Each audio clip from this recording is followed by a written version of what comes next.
Chapter 2. Paul recognizes their faith after Paul's introduction in verses 1-7.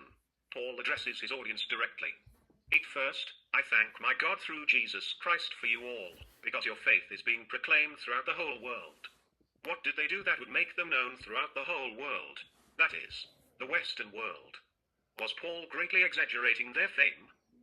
If these Romans were an obscure group of poor Christians that were meeting in the private home, how would they be such celebrities that they would be known outside their neighborhood in Rome?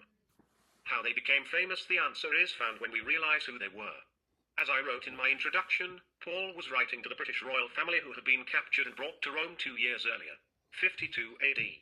The family had been converted to Christ under the ministry of Joseph of Arimathea about 36 or 37 AD, and Britain had become somewhat of a haven for Christians fleeing Roman persecution.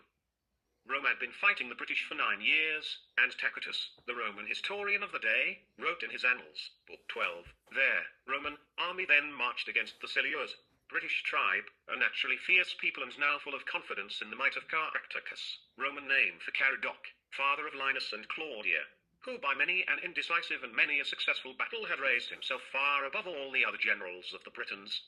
Annals, p. 238.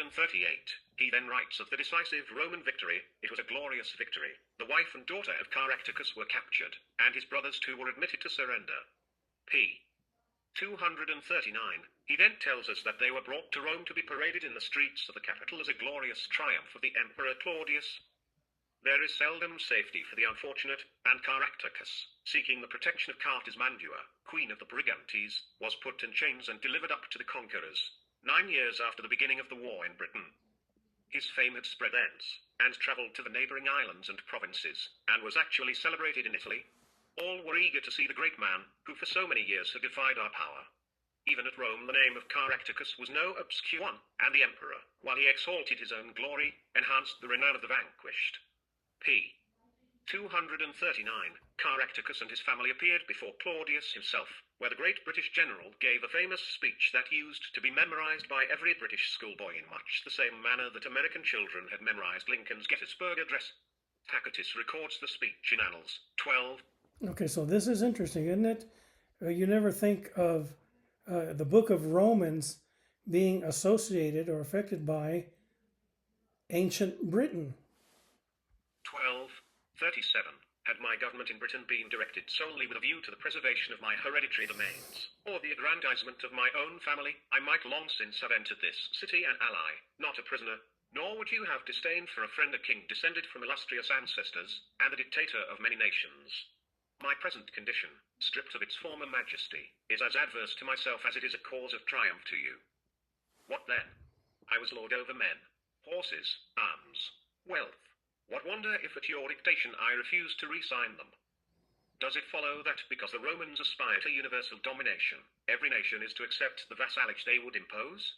I am now in your power betrayed, not conquered. Had I, like others, yielded without resistance, where would have been the name of Caradoc? Where your glory? Oblivion would have buried both in the same tomb. Bid me live. I shall survive forever in history one example at least of Roman clemency. Claudius was so impressed by the speech that he spared their lives, as Tacitus tells us. Upon this the emperor granted pardon to Caractacus, to his wife, and to his brothers. p. 240. Caractacus, or Caradoc, agreed to remain in Rome for 7 years and never again to take up arms against Rome. He was true to his word. Though his son Silinus was allowed to return to Britain, and a younger son, Kinon, entered a Christian priestly order, the rest of them remained in Rome. Caradoc's daughter, Gladys, was adopted by the emperor and given the name Claudia, and she then married Senator Rufus Pillans.